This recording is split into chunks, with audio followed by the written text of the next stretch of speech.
এই দেশ থেকে ন্যায় এবং ইনসাফ ভিত্তিক সমাজ প্রতিষ্ঠা করা যায়, দুর্নীতিমুক্ত বাংলাদেশ গড়ে গড়া যায় এবং সৎ লোকের শাসন এবং অসৎ লোকের নেতৃত্ব জয় পরিহার করা যায়, এই কাজ এই দাওয়াত দিয়ে যাচ্ছে।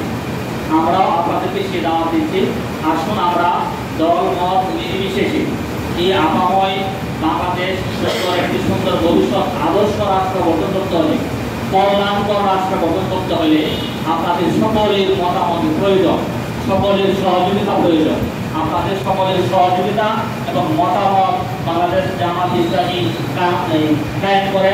আপনারা দেখছেন বিগত যখন সরকার আমাদের এই কার্যালয় জুটের সময় দুইটা মন্ত্রিত্ব ছিল, আলী আহসান মোহাম্মদ মুজাহিদ এবং মাওলানা মতিউর রহমান নিজামী আমির জামাত, দুইটা মন্ত্রণালয়ে অত্যন্ত সুন্দর দক্ষতার সাথে তারা পরিচালনা করছে, একটা টাকা দুর্নীতি পায় নাই।